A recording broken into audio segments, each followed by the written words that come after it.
आप हमको मारना चाहते हैं तो हम आपके खुशी के लिए मरने के लिए तैयार हैं और हम लोग खुद मरेंगे, आप पर आरोप नहीं है। आपके राजधानी में है सरकारी नौकरी करने वाला, उसमें झारखंड सरकार का भी शेयर है। उसके बाद आपके कर्मचारी आप शेयर होल्डर हैं, आपके कर्मचारी की बेटी बीवी दाई का काम कर रही है। इससे बड़ा शर्म का बात और कुछ नहीं हो सकता। उसके बाद भी आपकी तरफ से कोई रिस्पॉन्स नहीं। लोग धरना प्रदर्शन कर रहे हैं यहीं पे शांतिपूर्वक। हम लोग 6 आदमी हैं, हम लोग क्या करेंगे, हम लोग को क्या औकात है। 15 तारीख को हम लोग होटल के सामने आत्मदाह करेंगे। अब चाहे मंत्री कुछ भी बोले, सीएम कुछ भी बोले, प्रधानमंत्री कुछ भी बोले, अब हम लोग को आत्मदाह से कोई रोक नहीं सकता।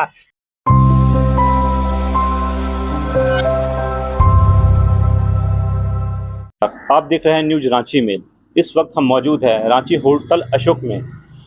जो होटल कभी गुलजार हुआ करता था, आज खंडर बना बैठा है। आइए मिलते हैं यहाँ के कुछ कर्मचारियों से और जानते हैं उनकी क्या समस्या है, क्या मांगे हैं सरकार से। शुरू से बताइए कि क्या कुछ समस्या हुआ था जिससे होटल को आज बंद होना पड़ा? देखिए, होटल अच्छा चल रहा था। आप जब जो है होटल का को चलाने वाला ही अगर कमजोर हो तो स्टाफ कुछ नहीं कर सकता है। हमारे होटल में एक सितेश श्रीवास्तव नाम के जीएम थे। उस समय होटल थोड़ा सा उसका बिजनेस डल हो गया था, लेकिन उनके आने के बाद बिजनेस हम लोग का आईटीडीसी में सबसे बढ़िया बिजनेस हमारा होटल कर रहा था।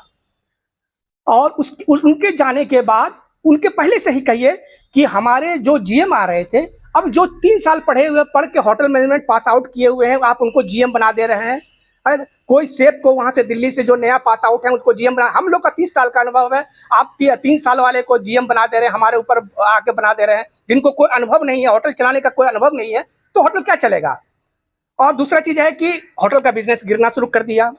उसके बाद हमारा जो पीछे का लॉन है, जो जिसमें कि हम लोग डांडिया नाइट या कोई फंक्शन करते थे, जिससे हम लोग को मोटा कमाई होती थी होटल को, अब उस होटल को कन्वेंशन सेंटर के नाम पे 4 साल बंद कर दिया गया। तो हमारा एक दूसरा कमाई का सोर्स जो है वो बंद हो गया। और उसके कन्वेंशन सेंटर जब खुला तो होटल बंद हो गया।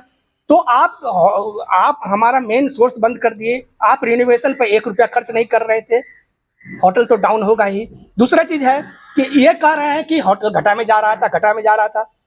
हम कह रहे हैं कि ये हमारे, आप तो जानते ही हैं कि गेल हमारे होटल में ऑफिस खोलना, कन्वेंशन सेंटर में अपना ऑफिस खोलना चाहती थी, उनको नहीं दिया गया। वो 10 करोड़ से ऊपर 12 करोड़ दे रहे थे। वो 10 रूम मांग रहे थे मंथली बेसिस पे, उसमें भी मोटा पैसा मिलता। इंडियन एयरलाइंस यहाँ ऑफिस खोलना चाह रही थी। एसबीआई डोरंडा यहाँ पर अपना ब्रांच खोलना चाह रही थी कि सामने जमीन दीजिए हमको। तो हम लोग के पास ऑफर का कमी नहीं था, हम लोग के पास स्कोप का कमी नहीं था, हमारे पास इच्छा शक्ति का भाव था। हम जितने मंत्री लोग थे, जो भी थे केंद्र में, तो जो भी थे वो सब प्रधानमंत्री को खुश करने के लिए, जिसको विनिवेश करना है, घाटा में दिखाना है इस होटल को, इसलिए होटल को बंद किया गया।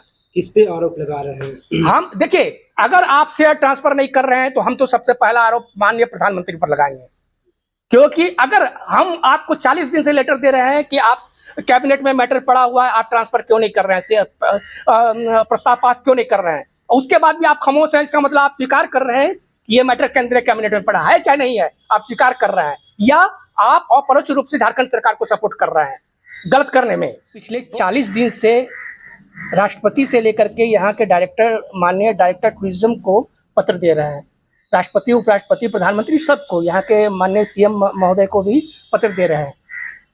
लेकिन हमें समझ में नहीं आ रहा है कि 40 दिन लगातार, ये रिकॉर्ड होगा भारत में कि कोई आदमी 40 दिन आपको लगातार पत्र दे रहा है, लेकिन उसके बावजूद भी सरकार हिल नहीं रही है। ये लोग खामोश है। इन लोग की खामोशी बयां कर रही है कि ये लोग बहुत शातिर खेल में संलग्न है। ये लोग चाहते हैं कि हम लोग मरे, रास्ता खाली हो, क्योंकि देख रहे हैं पहले 32 हमारे कर्मचारी थे, आज 6 बच गए हैं। तो ये देख रहे हैं कि जब इतना निकल गया तो इसको भी कैसे करके निकालो, उसके बाद जो है हम अपना होटल का डील करेंगे। नहीं तो जब झारखंड सरकार केंद्र सरकार को उसके शेयर का पूरा पैसा दे चुकी है, और बार बार कहा जा रहा है माननीय मंत्री, झारखंड के माननीय पर्यटन मंत्री के द्वारा, कि केंद्रीय कैबिनेट में मैटर पड़ा हुआ है। यहाँ हमारे अविनाश सर भी बोले, यहाँ के जो मुख्यमंत्री महोदय के सचिव हैं वो भी बोले कि ये कैबिनेट में पड़ा हुआ है। कोई आप विश्वास कर सकते हैं कि कोई मैटर केंद्रीय कैबिनेट में, किसी भी कैबिनेट में 4 साल पड़ा हो सकता है? तो ये खेल है।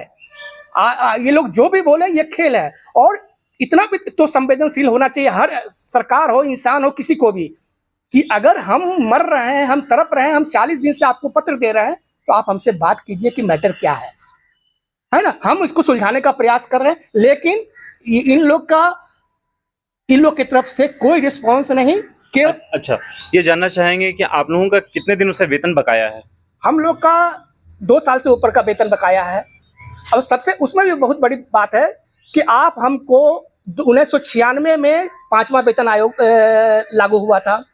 1996 का वेतन आज 2024 में बने, 28 साल के बाद आप 1996 का वेतन दे रहे हैं। तो आज आप मेरा अभी 2 साल का बकाया, आप 2 साल का बकाया पूरा पैसा दे भी दीजिएगा तो हमारा घर नहीं चलेगा। ये सरकार क्यों नहीं समझना चाह रही है? ये कह रही है कि हम ऐसे दे दिए थे, पैसा ऐसे दे दिए। अगर इतना पैसा में चल जाता है तो पूरे सरकार जो है, जितने सरकार है वो भी जो है अपना सैलरी कम कर लें, वो आधा से कम कर लें और चलाए घर, तो देखते हैं कि कितना चला सकते हैं, अपनी सुविधा कम कर लें। जी, अब आपके क्या मतलब, अब आगे आप क्या करने वाले हैं? देखिए सर, हम लोग का 1 तारीख को हम लोग मौन विरोध कर रहे हैं होटल के सामने ही। 1 अगस्त को। 9 अगस्त जो है क्रांति दिवस है, ये अगस्त क्रांति दिवस है।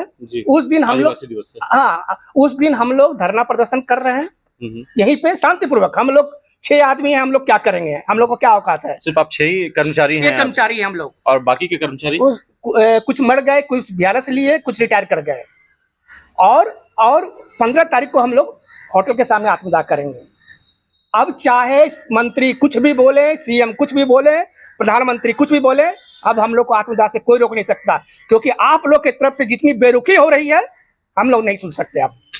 आप हमको मारना चाहते हैं तो हम आपके खुशी के लिए मरने के लिए तैयार हैं, और हम लोग खुद मरेंगे, आप पर आरोप नहीं आएगा। चूंकि 2 साल से आप लोग को वेतन भी नहीं मिला है, बहुत दिक्कत है सर। हम क्या अपना ये बताएं, हम लोग को तो समाज में रहना मुश्किल हो गया है। बेटी का शादी नहीं कर पा रहे हैं, कोई रिश्ता नहीं बन पा रहा है। हम तो कहें कि सरकार जो इतनी लायबिलिटी दी, मतलब MOU हुआ, 10 करोड़ रुपया भी दिए, कुछ इधर भी दिए, लेकिन क्या कारण है कि केवल प्रॉपर्टी ट्रांसफर नहीं हो रहा है? इसका मतलब है दोनों का मिलीभगत है। तो सरकार के पास बहुत साधन है, हम लोग को जान से मरवा देना, नहीं तो हम लोग तो आत्मदाह कर ही रहे हैं। आखिर घर कैसे चल रहा है इस वक्त आपका? घर मतलब क्या कहें, सब हम लोग कुली कबाड़ी का काम करने पर मजबूर है। हमारे एक स्टाफ की बेटी जो है, वाइफ और बेटी है ना, घर में दाई का काम कर रही है।